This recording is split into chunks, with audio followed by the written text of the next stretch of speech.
नमस्कार आदरणीय दर्शकबिन, यहाँलाई स्वागत छ एपी1 टेलिभिजनमा। कार्यक्रम प्रस्तुता म सोमनाथ शर्मा उपस्थित भइसकेको छु कार्यक्रम वेदाक्षमा। अब लागौँ आजको पञ्चाङ्गतर्फ। आज मिति 2080 साल असार महिनाको 17 गते आइतबार, तदनुसार 2 जुलाई 2023 आषाढ शुक्ल पक्ष चतुर्दशी तिथि बेलुका 7:18 रहनेछ। तत्पश्चात पूर्णिमा तिथि प्रारम्भ हुनेछ। ज्येष्ठ नक्षत्र शुक्ल योग गर कर्ण रहेको छ। आज चन्द्रमा वृश्चिक राशिमा रहेका छन् भने दिवा 12:37 पश्चात चन्द्रमा धनु राशिमा प्रवेश गर्नेछन्। राहुकाल रहेको छ साँझ 4:45 देखि 6:15 राहुकाल रहनेछ। यो अशुभ समयमा नयाँ कार्यको थालनी, महत्त्वपूर्ण कार्यको निर्णय, विशेष यात्रा आदि कार्य वर्जित रहेको छ। यो साता चन्द्रमाको गोचर अवस्था। आज दिउँसो 12:38 पश्चात चन्द्रमा धनु राशिमा गोचर गर्नेछन्। 19 गते मङ्गलबार दिउँसो 3:57 पछि चन्द्रमा मकर राशिमा प्रवेश गर्नेछन्। 21 गते बिहिबार साँझ 6:20 पछि चन्द्रमा कुम्भ राशिमा भ्रमण गर्नेछन्। यो सातामा पर्ने महत्त्वपूर्ण व्रत तथा पर्व: 18 गते सोमबार पूर्णिमा व्रत, गुरु पूर्णिमा र व्यास जयन्ती रहेको छ। अब लागौँ आजको साप्ताहिक राशिफलतर्फ। मेष राशि हुने व्यक्तिहरूका लागि साताको सुरुवातमा अनावश्यक सोच विचारले मनमा अनेक प्रकारका भयत्रासको वातावरण सिर्जना होला। आफ्ना योजनाहरू गोप्य राख्दा विशेष लाभ हुनेछ। विवादित कार्यमा मुछिने सम्भावना रहेको छ। इष्टमित्र वा आफन्तबाट घात हुन सक्छ। शिक्षा क्षेत्रमा विद्यार्थी वर्गहरूका लागि राम्रो प्रतिफल प्राप्त हुनेछ। मङ्गलबार पछि समय विशेष अनुकूल रहनाले भाग्यले पूर्ण साथ दिनेछ। नयाँ कार्यको अवसर प्राप्त होला।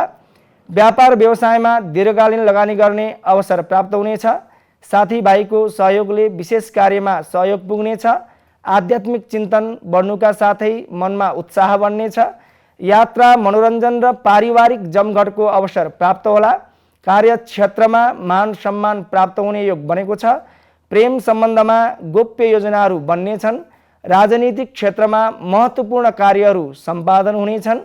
वैदेशिक कार्यहरूबाट प्रतिफल राम्रो प्राप्त हुनेछ। कुनै पनि कार्य गर्नु पूर्व गणेश भगवानको स्मरण लाभप्रद हुनेछ। समग्र रूपमा मेष राशि हुने व्यक्तिहरूका लागि यो साता उत्तम फलदायी रहेको छ। अब लागौँ वृष राशितर्फ। वृष राशि हुने व्यक्तिहरूका लागि साताको प्रारम्भमा शिक्षा क्षेत्र वा बौद्धिक क्षेत्रमा सोचे अनुरूप प्रतिफल प्राप्त हुनेछ। जीवन साथीको सहयोगले विशेष कार्य सम्पादन हुनेछ। वाहन चलाउँदा वा यात्रा गर्दा सावधानी अपनाउनु होला। मनमा अनेक प्रकारका नकारात्मक विचार उत्पन्न हुनाले कार्यक्षेत्रमा आलोचित भइएला। आर्थिक लेनदेनमा विशेष चढाख हुँदा फल प्राप्त राम्रो होला। साताको मध्यमा समय अनुकूल रहनाले लामो समयदेखि रोकिएका कार्यहरू केही मात्रामा सम्पादन हुनेछन्। आकस्मिक धनलाभको योगले मन प्रसन्न रहनेछ। पारिवारिक जमघट हुनुका साथै माङ्गलिक कार्यमा समावेश हुने अवसर प्राप्त होला। राजनैतिक क्षेत्रमा उच्च पदस्थ व्यक्तिबाट सहयोग प्राप्त हुनेछ। व्यापार व्यवसायमा लगानी गर्ने माध्यमहरू बन्नेछन्। बोली र व्यवहारमा संयमता राख्दा कर्मक्षेत्रमा विशेष सफलता प्राप्त होला। कुनै पनि कार्य गर्नु पूर्व शिव भगवानको स्मरणले कार्य गर्दा फलदायक हुनेछ। समग्र रूपमा वृष राशिका व्यक्तिहरूका लागि यो साता मध्यम फलदायी रहेको छ। अब लागौँ मिथुन राशितर्फ। मिथुन राशि हुने व्यक्तिहरूका लागि साताको प्रारम्भमा स्वास्थ्यमा सामान्य समस्या उत्पन्न हुन सक्छ। खानपानमा विशेष ध्यान दिँदा राम्रो होला। व्यापार व्यवसायमा आर्थिक वृद्धिको योग बनेको छ। प्रेम सम्बन्धमा श्रृङ्गारिक भावना बढ्नेछ। आकस्मिक अर्थपूर्ण यात्राले मनमा उत्साह बढ्नेछ। शिक्षा एवं बौद्धिक क्षेत्रमा सफलता प्राप्त हुनेछ। साताको मध्यमा समय प्रतिकूल रहनाले अनावश्यक विवादमा सामेल हुँदा मनमा भयत्रासको वातावरण सिर्जना होला। इष्टमित्र वा सहकर्मीबाट लेनदेनको विषयमा सचेत रहँदा राम्रो नतिजा प्राप्त होला। रोकिएका वैदेशिक कार्यहरू केही मात्रामा सम्पादन हुनेछन्। जीवन साथीसँग आन्तरिक विवादले मनमा खिन्नता बोध होला। साताको अन्त्यमा भने धर्मप्रति मन जानेछ। सामाजिक कार्यमा संलग्न हुने अवसर प्राप्त होला। कला साहित्यको क्षेत्रमा लागेका व्यक्तिहरूका लागि भने नयाँ अवसरहरू प्राप्त हुनेछन्। कुनै पनि कार्य गर्नु पूर्व इष्ट देवताको स्मरणले कार्य सफल होला। मिथुन राशिका व्यक्तिहरूका लागि समग्र रूपमा यो साता मध्यम फलदायी रहेको छ। अब लागौँ कर्कट राशितर्फ। कर्कट राशि हुने व्यक्तिहरूका लागि साताको प्रारम्भमा शिक्षा क्षेत्रमा कार्यहरूमा विशेष सहयोग प्राप्त हुनेछ। व्यापार व्यवसायमा आर्थिक स्रोतका माध्यमहरू बन्नेछन्। आकस्मिक यात्राले अर्थपूर्ण कार्य बन्नेछ। क्रय विक्रयको विषयमा सचेत रहँदा राम्रो प्रतिफल प्राप्त हुनेछ। पेट सम्बन्धी समस्या उत्पन्न बन्न सक्छ। खानपानमा विशेष ध्यान दिनुहोला। साताको मध्यमा प्रेम प्रस्ताव आउनुका साथै सम्बन्धमा आन्तरिक योजनाहरू बन्नेछन्। जीवन साथीको सहयोगले विशेष कार्यहरू सम्पादन हुनेछ। वैदेशिक विभागसँग सहकार्यको वातावरण सिर्जना हुनेछ। आकस्मिक धन वा उपहार प्राप्त हुनाले मनमा उमङ्ग बढ्ला। सामाजिक कार्यमा सहभागी हुने अवसर प्राप्त होला। साताको अन्त्यतिर भने भौतिक सुखमा अनावश्यक खर्च बढ्नुका साथै मुद्दा मामिला सम्बन्धी केही सामान्य समस्याले सताउला। इष्टमित्रबाट विश्वासघातको सङ्केत पनि देखिएको छ। सचेत रहँदा तपाईको लागि राम्रो प्रतिफल प्राप्त होला। कुनै पनि कार्य गर्नु पूर्व कुलदेवताको स्मरण गर्नाले विशेष फल प्रदान हुनेछ। कर्कट राशिका व्यक्तिहरूका लागि समग्र रूपमा यो साता सामान्य रहेको छ।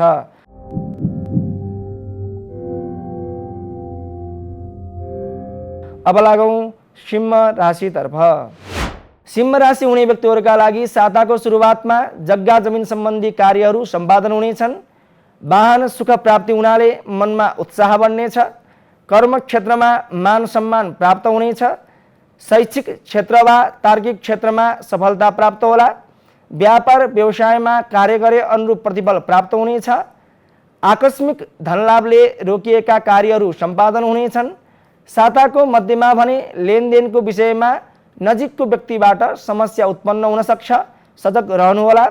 मनमा अनेक प्रकारका विचार उत्पन्न हुनाले कर्मक्षेत्रमा आलस्यता बढ्ला। प्रेम सम्बन्धमा मनमुटावको वातावरण सिर्जना हुनाले मन खिन्न रहनेछ। कला साहित्य क्षेत्रमा नयाँ अवसर प्राप्त हुनेछ। साताको अन्त्यमा भने रोकिएका पुराना कार्यहरूको प्रतिफल प्राप्त हुनेछ। धार्मिक कार्यमा संलग्न हुने अवसर प्राप्त होला। कुल कुटुम्बबाट महत्त्वपूर्ण कार्यमा अपेक्षाकृत सहयोग प्राप्त हुनेछ। कुनै पनि कार्य गर्नु पूर्व सूर्य भगवानको स्मरण गर्नाले लाभप्रद फल प्राप्त हुनेछ।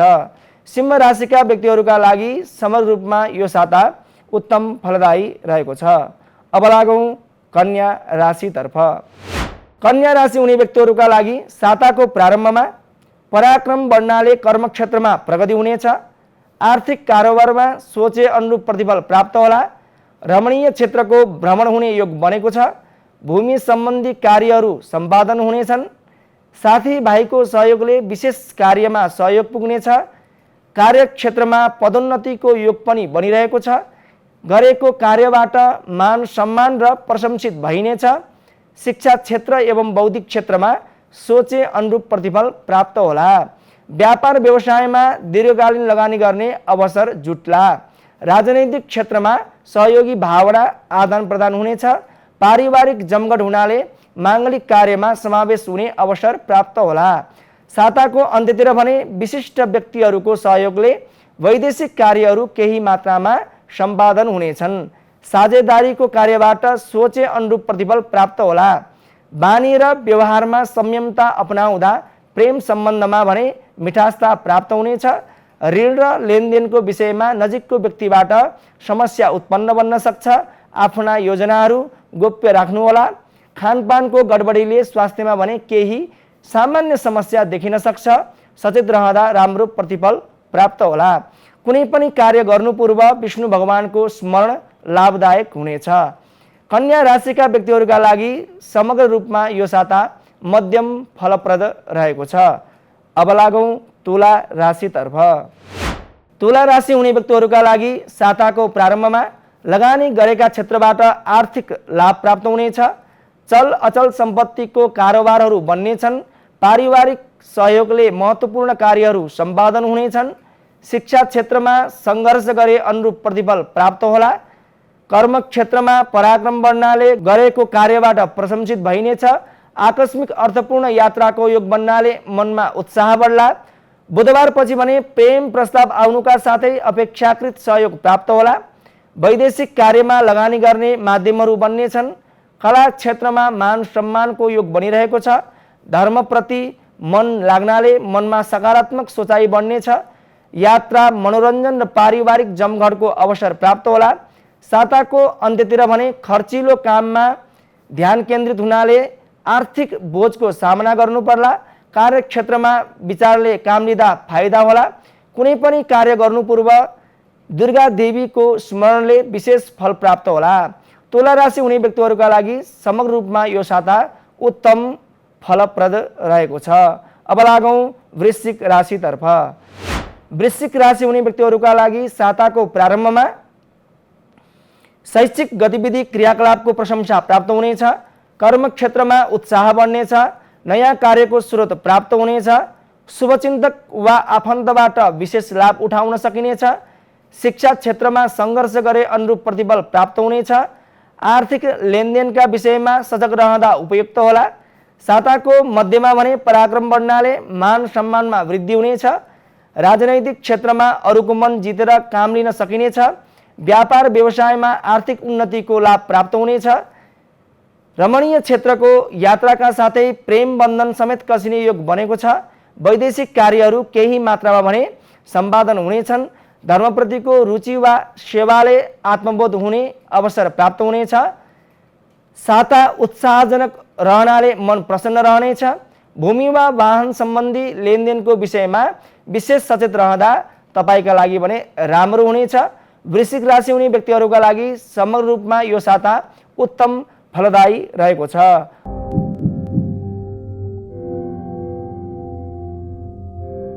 अब लागौँ धनु राशितर्फ। धनु राशि हुने व्यक्तिहरूका लागि साताको सुरुवातमा अनावश्यक लगानी हुनाले आर्थिक बोझ पर्ला। फाइदाका लागि केही वस्तु गुमाउनु पर्ने हुन सक्छ। बुद्धि विवेकको सही निर्णयले पुराना कार्यहरूबाट लाभ उठाउन सकिनेछ। जीवन साथीको सहयोगले महत्त्वपूर्ण कार्य र योजनाहरू बन्नेछन्। चल वा अचल सम्पत्तिको विवादबाट छुटकारा प्राप्त हुनेछ। शैक्षिक गतिविधिमा सोचे अनुरूप प्रतिफल प्राप्त हुनेछ। साताको मध्यमा विशिष्ट व्यक्तिसँगको सहकार्यले दीर्घकालीन लगानी गर्ने अवसरहरू प्राप्त हुनेछन्। प्रेमी प्रेमिका बीच रमणीय क्षेत्रको घुमघामको योजनाहरू बन्नेछ। कर्म क्षेत्रमा स्थानान्तरण हुनुका साथै कार्यमा उत्साह बढ्नेछ। कार्यकुशलताले प्रशंसित भइनेछ। राजनैतिक क्षेत्रमा नजिकको व्यक्तिबाट सहयोग प्राप्त होला। पेट सम्बन्धी समस्याले भने साताको अन्त्यमा कष्ट दिन सक्छ। खानपानका कुरामा विशेष सावधानी अपनाउनु होला। कुनै पनि कार्य गर्नु पूर्व पितृको ध्यान गर्नाले विशेष सफलता प्राप्त होला। धनुराशि हुने व्यक्तिहरूका लागि समग्र रूपमा यो साता उत्तम फलदायी रहेको छ। अब लागौँ मकर राशितर्फ। मकर राशि हुने व्यक्तिहरूका लागि साताको प्रारम्भमा लगानी गरेको स्थानबाट आर्थिक लाभ प्राप्त हुनेछ। व्यापार व्यवसायमा नयाँ जिम्मेवारी थपिनेछ। नयाँ कार्यका अवसरहरू प्राप्त हुने योग बनेको छ। पढाइमा मन लाग्नाले शिक्षा क्षेत्रमा सफलता प्राप्त हुनेछ। दाजुभाइको सहयोगले विशेष कार्यमा सहयोग पुग्नेछ। साताको मध्यमा समय प्रतिकूल रहनाले पारिवारिकमा खर्च वृद्धि हुनेछ। अनावश्यक विवादले मन विचलित होला। सवारी साधन चलाउँदा वा यात्रा गर्दा विशेष सावधानी अपनाउनु होला। खर्चिलो कामतर्फ ध्यान केन्द्रित हुनाले आर्थिकको सामना गर्नु पर्ला। उदर सम्बन्धी समस्याले केही मात्रामा सताउन सक्छ। साताको अन्त्यमा भने नोकरीमा हुने व्यक्तिहरूका लागि समय अनुकूल रहनाले कार्य सम्पादनमा सहयोग पुग्ला। कर्म क्षेत्रमा प्रतिष्ठा बढ्नुका साथै ठुलो जिम्मेवारी प्राप्त हुनेछ। राजनैतिक क्षेत्रमा मान सम्मान प्राप्त हुने योग बनेको छ। पति पत्नी बीच मनमुटावको स्थिति सिर्जना होला। रोकिएका वैदेशिक कार्यहरू इष्टमित्रको सहयोगले सम्पादन हुनेछन्। मकर राशि हुने व्यक्तिहरूका लागि समग्र रूपमा यो साता मध्यम फलदायी रहेको छ। अब लागौँ कुम्भ राशितर्फ। कुम्भ राशि हुने व्यक्तिहरूका लागि साताको प्रारम्भमा नयाँ रोजगारीको अवसर प्राप्त हुनेछन्। कर्म क्षेत्रमा उच्चतम सफलताका साथै मान सम्मानको योग बनेको छ। पैतृक सम्पत्ति सम्बन्धी विवादमा विजय तपाईको पक्षमा रहनेछ। पारिवारिक जमघटको वातावरण सृजना हुनाले मन प्रसन्न रहनेछ। आर्थिक व्यापारमा सोचे अनुरूप प्रतिफल प्राप्त हुनेछ। सामाजिक कार्यमा संलग्न हुने अवसर प्राप्त हुनाले कर्मक्षेत्रमा प्रतिष्ठा बढ्नेछ। शिक्षा क्षेत्र वा बौद्धिक कार्यमा बुद्धि विवेकले पूर्ण साथ दिनेछ। बुधबारदेखि भने समय प्रतिकूल रहनाले नजिकको व्यक्तिबाट विश्वासघातको वातावरण सिर्जना हुन सक्छ, सचेत रहनुहोला। वैदेशिक कार्यमा केही विलम्बको सामना गर्नु पर्ला। लेनदेनको विषयमा विवाद उत्पन्न हुन सक्छ। राजनैतिक क्षेत्रमा भने अपेक्षाकृत सहयोग प्राप्त हुनेछ। धार्मिक यात्राको योगले आध्यात्मिक चिन्तन बढ्नेछ। दीर्घकालीन रोगबाट भने केही मात्रामा राहत प्राप्त होला। कुनै पनि कार्य गर्नु पूर्व भैरवको ध्यान गर्नाले विशेष कार्यसिद्धि प्राप्त होला। कुम्भ राशिका व्यक्तिहरूका लागि समग्र रूपमा यो साता मध्यम फलदायी रहेको छ। अब लागौँ मीन राशितर्फ। मीन राशि हुने व्यक्तिहरूका लागि साताको प्रारम्भमा शैक्षिक क्षेत्रमा रुचि बढ्नाले बौद्धिक कार्यमा सफलता प्राप्त हुनेछ। भाग्यको पूर्ण साथ रहनाले नयाँ कार्ययोजनाहरू बन्नेछन्। साझेदारी कार्यबाट आर्थिक पक्षको आय स्रोत बढ्नेछ। लेनदेनको कार्यहरूमा सोचे अनुरूप प्रतिफल प्राप्त हुनेछ। जग्गा जमिन सम्बन्धी कारोबारमा लगानी गर्ने अवसर मिल्ला। आत्मीय साथीको भेटघाटले मनमा प्रसन्नता रहला। वाहन सुखभोग प्राप्त हुनेछ। आकस्मिक यात्राको योगले मनमा उत्साह बढ्नेछ। आफ्ना योजनाहरू गोप्य राख्दा अर्थयुक्त कार्यसिद्धि होला। रमाइलो जमघटका साथै विशेष उपहार प्राप्त होला। वैदेशिक कार्यमा सहयोग प्राप्त हुनेछ। राजनैतिक क्षेत्रमा सम्मानको वातावरण सिर्जना बन्नेछ। साताको अन्त्यमा भने समय प्रतिकूल रहनाले जीवन साथीसँगको विवादले दुश्मनी बढ्ला। भौतिक सुख सुविधाले आर्थिकमा भार पर्ला। शिर सम्बन्धी वेदनाले सताउनेछ। बोली व्यवहारमा संयमता अपनाउँदा कार्यक्षेत्रमा सहजीकरण होला। कुनै पनि कार्य गर्नु पूर्व विष्णु भगवानको स्मरण गर्नाले कार्य सफलतामा प्राप्त होला। कुनै पनि कार्य गर्नु पूर्व विष्णु भगवानको स्मरण गर्नाले कार्यमा सफलता प्राप्त होला। मीन राशिका व्यक्तिहरूका लागि समग्र रूपमा यो साता मध्यम फलदायी रहेको छ। यी त भए साप्ताहिक राशिफल। राशिफलले जे जस्तो फल बताए तापनि सत्य कर्म, सत्य वचन र आफ्नो सत्य धर्ममा रहनुहोला। सम्पूर्ण प्राणीमा समभाव राख्नुहोला। कसैलाई पनि नराम्रो कार्य नगर्नुहोला। कसैलाई नराम्रो भावले नहेर्नुहोला। आफ्नो मन वचन कर्मबाट उदारवादी भएर आफ्नो कार्यमा निरन्तर लाग्नुहोला। अब सोमबार असार 18 गते भोलिको दिन गुरु पूर्णिमा रहेको छ। पूर्णिमा व्रत पनि रहेको छ। त्यसै गरेर व्यास जयन्ती, व्यासजीको जन्म जयन्ती पनि रहेको छ। हामीले गुरुको पूजा गर्छौँ। गुरु पूर्णिमाको दिन बिहान उठेर आफ्नो नित्य कर्म गरेर गुरुप्रतिको श्रद्धा भावना व्यक्त गर्ने दिन, गुरुप्रतिको सामिप्यता प्राप्त गर्ने दिन भोलिको दिन हो।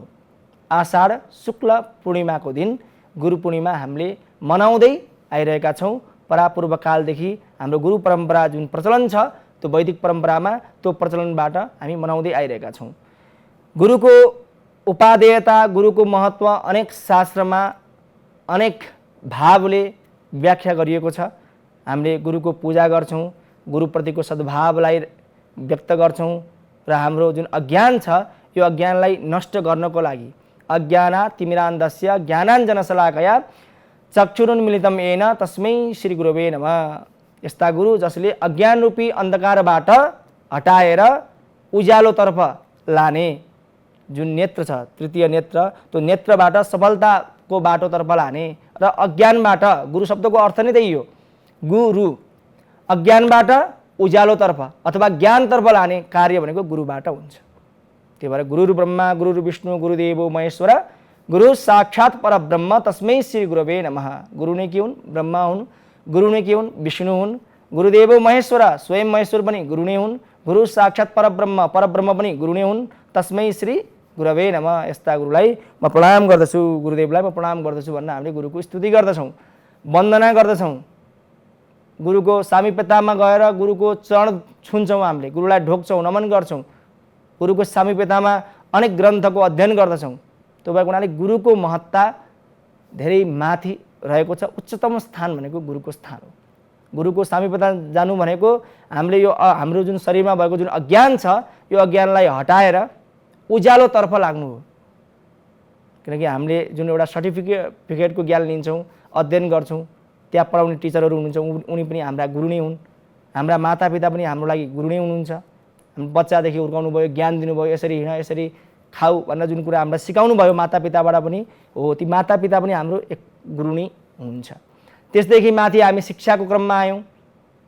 शिक्षा दिने बेलामा हामीले स्कुल पढ्यौँ होला, गुरुकुल पढ्यौँ होला र अहिले पनि पढिरहेका होला।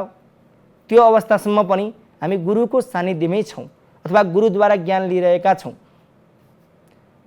गुरुबाट सधैँ ज्ञानको मार्ग प्रशस्तीकरण हुन्छ, ज्ञानको मार्ग खुल्दछ। हामीले जुन ज्ञान चाहेका छौँ, जुन आन्तरिक ज्ञान, म को हुँ, म किन जन्मेको हुँ, मेरो लक्ष्य के हो, मेरो परम लक्ष्य के हो त, मेरो यो जीवन जिउनुको लक्ष्य के हो, यो लक्ष्य प्राप्ति भनेको हामीले गुरुको आश्रममा गएर अथवा गुरुको शिक्षा दीक्षामा बसेर लियौँ भने त्यो ज्ञान प्राप्त हुन्छ। हामीलाई बच्चादेखि लिएर अहिलेसम्मको अवस्थामा कुनै न कुनै कुराहरू शिक्षा दिने, ज्ञान गराउने यी सबै हाम्रा गुरु हुन्। त्यसमध्ये पनि विशेष यो मानव जीवन जन्मेको रहस्यलाई उद्घाटन गर्दै पारलौकिक अथवा परमार्थ सत्यको बारेमा जसले व्याख्या गरेर हाम्रो शरीरलाई अथवा हाम्रो मस्तिष्कलाई, हाम्रो शरीर शुद्धिकरण हुँदै सबै कुरा बुझाउँदछन्, ती हुन् असली गुरु। जसलाई हामीले गुरु ब्रह्मा, गुरु विष्णु, गुरुदेव महेश्वर यसरी व्याख्या गरेर तपाईँ नै ब्रह्मा हुनुहुन्छ, तपाईँ नै विष्णु हुनुहुन्छ, तपाईँ नै परब्रह्म हुनुहुन्छ भनेर हामीले प्रणाम गर्दछौँ, ढोक्दछौँ। यसको मतलब यो होइन कि हामीलाई पढाउने गुरुहरूलाई हामीले चाहिँ गुरु भन्न मिल्दैन भन्न खोजेको होइन। हाम्रा सबै शिक्षा दीक्षा दिने, अहिलेसम्मको हामीलाई मार्ग देखाउने सबै हाम्रा गुरु हुन्। त्यसमा पनि विशेष गरेर हाम्रो जुन यो शरीरको, यो चेतनाको, यो आत्मतत्त्वको जसले बोध गराउँदछ ती चाहिँ प्रमुख गुरु भए।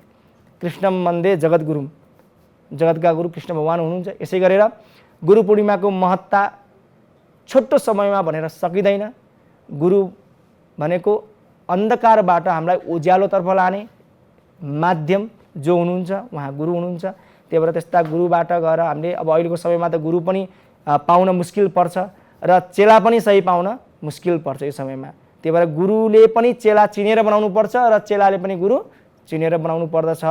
यदि त्यसो भएन भने कहिलेकाहीँ के हुन्छ भनेपछि गुरुबाट गल्ती भयो भने चेलालाई समस्या हुन्छ र चेलाबाट गल्ती भयो भने गुरुलाई समस्या हुन्छ। त्यो भएको हुनाले राम्रो गुरुलाई छानेर गुरु बनाउनु पर्दछ र गुरुले पनि शिष्यको, चेलाको परीक्षण गरेर उसलाई चाहिँ शिष्यत्व ग्रहण गर्नुपर्दछ भन्ने यो परम्परा हाम्रो परापूर्वकाल वैदिककालदेखि नै आइरहेको परम्परा हो। त्यसै गरेर एकलव्यको प्रसङ्ग पनि आउँछ। गुरुभक्त थिए, उनले आफ्नो अङ्गुठा पनि दिए, काटेर दिए। यस्तो प्रसङ्ग आउँछ। गुरु र चेलाको सम्बन्ध हाम्रो अनादिकालदेखि विभिन्न महाभारत आदि, रामायण आदि अनेक प्रसङ्गमा, अनेक ग्रन्थमा हामीले गुरु चेलाको प्रसङ्ग प्राप्त गर्दछौँ। हामीले सुनेका पनि छौँ धेरै कुराहरू। र भोलिको दिन विशेष दिन हो। हजुरले आफ्नो गुरुलाई गएर समीपमा गएर गुरुको पूजन गर्ने, गुरुलाई नमन गर्ने, ढोग गर्ने, गुरु दक्षिणा अर्पण गर्ने। दक्षिणाको पनि महत्त्व छ यहाँ। फेरि गुरु दक्षिणा दिने भनेको पैसा दिने मात्रै होइन, त्यहाँ धेरै कुराहरू अर्थ लुकेका छन्। तपाईँको यथाशक्य आफूसँग भएको कुरा दिने हो। त्यहाँ यो छैन कि हजुरले लाखौँ रुपियाँ दिनुपर्छ भन्ने कुरा बिल्कुल पनि छैन। भावनाको भोको भगवान पनि हुनुहुन्छ, गुरु पनि भावनाको, शिष्यत्वको भोको हुनुहुन्छ। त्यो भएर त्यस्ता गुरुसँग हामीले मनको अज्ञानलाई हटाउने माध्यमका लागि गुरुसँग जाने हो, शिक्षा लिनका लागि जाने हो। र मार्ग कसरी हुन्छ त, यो जीवनलाई पनि सफल बनाएर आगामी जीवन पनि राम्रो होस् र यो लोक राम्रो हुँदा हुँदै परलोक पनि राम्रो होस् भन्ने कुराको ज्ञान हामीले गुरुबाट प्राप्त गर्दछौँ। त्यो भएको हुनाले गुरु पूर्णिमाको दिन हजुरले बिहानै उठेर नित्य कर्म आदि गरेर दीप प्रज्वलन गरेर आफ्नो घरमा पहिलो वस्त्र धारण गर्नुभयो भने विशेष राम्रो हुनेछ। र हजुरहरूले गुरु परम्परा शिष्यबाट आउनुभएको छ भने, जसलाई मान्दै आउनुभएको छ गुरु भनेर, गुरु शब्दले वर्ण गर्नुभएको छ, गुरुकोमा जाने अथवा गुरुको फोटो होला, फोटोको अगाडि दीप बालिदिने, पूजा गर्ने र गुरुलाई यही प्रार्थना गर्ने कि यो म अज्ञानबाट, अन्धकारबाट म उज्यालोतर्फ लाग्ने प्रेरणा हजुरले दिनुहोला भन्न माग्ने हो हामीले। गुरुको कृपा हुनु जरुरी छ। कृपा भएन भने केही पनि हुँदैन। त्यही भएर गुरुको कृपाका लागि वर्षौँ पनि लाग्न सक्छ। एकै दिनमा हुने होइन त्यो कुरा। हाम्रो परिश्रम, हाम्रो भावना र हाम्रो सङ्गत पनि त्यही किसिमको हुनुपर्दछ। यदि हामीले सङ्गत गलत गरिरहेका छौँ, खानपिन गलत गरिरहेका छौँ, आचरण गलत छ हाम्रो र गुरु पूर्णिमाको दिन मात्रै पूजा गर्छौँ भने त्यसले पनि कुनै अर्थ दिन्न। गुरुको सम्मान गर्ने दिवस त हो, तर तपाईँमा भएको क्लेश त तपाईँले नष्ट गर्नु पर्यो नि त। गुरुले भनेको आज्ञालाई मान्नु पर्यो, गुरुले भनेको उपदेशलाई अनुकरण गर्नु पर्यो र गुरुले देखाएको बाटोमा हिँड्नु पर्यो। बुवा आमा पनि तपाईँका गुरु हुन्, बुवा आमाले देखाएको बाटोमा हिँड्नुपर्छ कि पर्दैन भन्दाखेरि हामीले त्यो बाटोमा हिँडेनौँ भने के हुन्छ, दुःख हुन्छ, कष्ट हुन्छ, कहिलेकाहीँ हाम्रो दिमागले मस्तिष्कले काम गर्दैन, मन विचलित हुन्छ, सबै कुरालाई हामीले राम्रो देख्दछौँ, भ्रमलाई पनि हामी सत्य मान्दै हिँड्छौँ। हो, त्यही भ्रमलाई हटाउने कार्य भनेको गुरुबाट हुन्छ, किनकि हामी विचलित छौँ, विक्षिप्त छौँ, हामीलाई के सत्य हो के असत्य हो केही पनि थाहा छैन। यो सत्य र असत्यको मार्गबाट सत्यताको पहिचान गराउने कार्य भनेको गुरुबाट मात्रै सम्पन्न हुन्छ। त्यसो भएको हुनाले गुरुको पूजा विधिसहित गर्नु होला, गुरुको समीपमा जान मिल्छ भने जानु होला, गुरुलाई अथाह प्रेम भावनाले पूजा गर्नु होला र गुरुको आशीर्वाद दिएर भोलिको दिन आउँदा तपाईँको लागि धेरै राम्रो हुनेछ। आगामी दिनहरू पनि तपाईँको राम्रो बन्दै जानेछन्। र त्यसै दिन भोलिकै दिन पूर्णिमा व्रत पनि रहेको छ। जस व्यक्तिको कुण्डलीमा चन्द्रमाको अवस्था कमजोर छ, चन्द्रमा ग्रहण भएर बसेका छन् अथवा वर्तमान ग्रहदशाको समयमा चन्द्रमा नीचमा कुण्डलीमा छन्, लग्नमा छन् र अहिले चलिरहेका छन्, यो अवस्था छ भने चन्द्रमा बलाबलको हिसाबले कमजोर अवस्थामा छन्, क्षीण चन्द्रमा छन् भने त्यस्ता व्यक्तिले पनि पूर्णिमाको व्रत उपयुक्त रहन्छ। मैले पूर्व पनि भनेको त्यसको बारेमा। पूर्णिमाको व्रत विधि विधानले बस्दा हुन्छ। तपाईँको जीवनमा सकारात्मक चिन्तन र मन प्रसन्नताको लागि चन्द्रमा मनसो जातः भनिन्छ। चन्द्रमा मनकारक ग्रह, हाम्रो मन विचलित हुने, मनद्वारा जे कुरा हामीले सोच्दछौँ, कतिपय कार्यहरू हामी बढी कल्पना पनि गर्छौँ, कतिपय कार्यहरूमा कल्पनाभन्दा कम कल्पना पनि गर्छौँ, जति सोच्नु पर्ने त्यति सोच्दैनौँ। यी सबै मनका विकारहरू र मनका चरणहरू सबै चन्द्रमाको आधारमा हुन्छ कुण्डलीमा। त्यसो भएको हुनाले चन्द्रमा दूषित छन्, चन्द्रमा कमजोर छन्, शत्रु राशिमा गएर बसेका छन् अथवा शुभ ग्रह 6औँ 8औँ र 12औँ भावमा गएर बसेका छन् र पाप ग्रहको दृष्टि परिरहेको छ, त्यस्तो अवस्था भएका व्यक्तिले चाहिँ चन्द्रमाको व्रत बस्नु पर्दछ, सोमबारको व्रत। र सोमबारको व्रत बस्न अलिक कठिनाइ छ भने अथवा पूर्णिमाको व्रत बस्दा पनि हुन्छ अथवा शिवजीको व्रत बस्दा पनि हुन्छ। त्यसो भएको हुनाले पूर्णिमाको व्रत बस्नाले अरू कुरामा पनि तपाईँको चन्द्रमा दूषित हुनैपर्छ भन्ने पनि छैन। चन्द्रमा दूषित नभए तापनि तपाईँको जीवनमा सकारात्मक चिन्तन र तपाईँ आफू ह्याप्पी हुनको लागि अथवा खुसी हुनको लागि तपाईँले चन्द्रमाको व्रत बस्नुभयो भने तपाईँलाई त्यो फल प्राप्ति हुनेछ। र व्यासजीको जयन्तीको दिवस पनि भोलि नै रहेको छ। व्यास जयन्ती, वेदव्यास द्वैपायन वेदव्यास हामीले भन्दछौँ, किनकि वेदव्यासजीले 18 पुराण रचना गर्नुभयो र वेद जुन छ हाम्रो ऋग्वेद, यजुर्वेद, सामवेद, अथर्ववेद भगवानद्वारा अपौरुषीय वेद जुन भगवानद्वारा प्रतिपादन गरिएको, त्यो वेदको व्यवस्थापन गर्ने कार्य वेदव्यासजीले गर्नुभएको र वेदव्यास जयन्ती पनि वेदव्यासजी पनि असार शुक्ल पूर्णिमाको दिन जन्मनु भएको, त्यही भएर वेदव्यास जयन्ती भनेर हामीले गुरु पूर्णिमाकै दिन मान्दछौँ। वेदव्यासजीले 18 पुराण लेख्नुभयो। हामीले 18 पुराण अध्ययन गर्छौँ, सबै त हामीलाई सम्भव पनि छैन। कसैले गर्नुभयो होला 2-3टा पुराणहरू, कसैले एउटा पुराण गर्नुभयो होला अथवा कसैले त पुराण पनि देख्नु भएको छैन होला। जे होस्, हाम्रो वैदिक परम्परामा वेद पछिका हामीले पुराणलाई मान्दछौँ। 18 पुराण रहेका छन्। 18 पुराणको सार भनेको वेदव्यासजीले एउटा श्लोकमा दिनुभएको छ। अष्टादश पुराणेषु व्यासस्य वचनद्वयं परोपकाराय पुण्याय पापाय परपीडनम्। अष्टादश पुराणेषु व्यासस्य वचनद्वयं, व्यासको वचन के छ 18 पुराणहरूमा भन्दाखेरि परोपकाराय पुण्याय पापाय परपीडनम्। परोपकार गर्नु पर्यो, त्यसले पुण्य प्राप्त हुन्छ। पापाय परपीडनम्, पाप गरियो भने के हुन्छ, त्यसले पीडा प्राप्त हुन्छ। त्यही भएर सबैप्रति समान व्यवहार गरौँ, सानालाई माया गरौँ, ठुलालाई अभिभावक मानौँ अथवा राय सल्लाह लिउँ र कुनै कार्य गर्दै हुनुहुन्छ भने आफूभन्दा ठुला व्यक्तिसँग सरसल्लाह लिनुपर्दछ।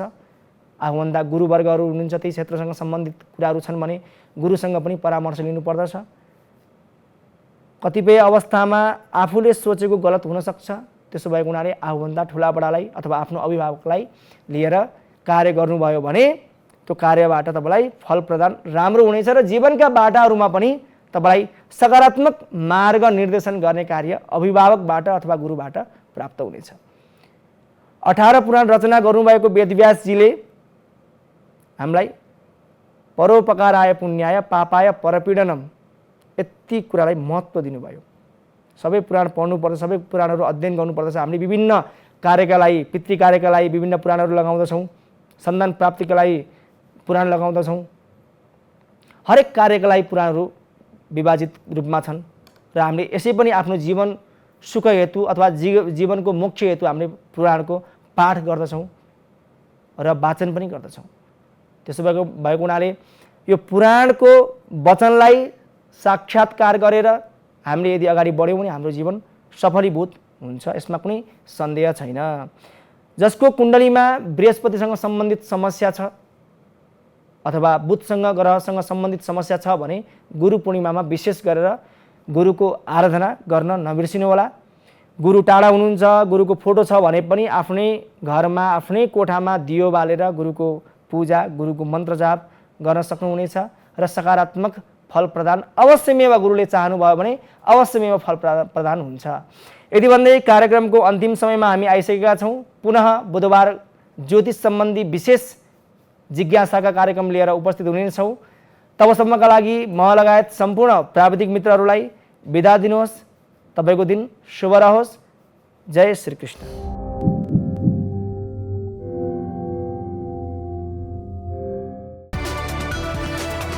It's an AP1 presentation.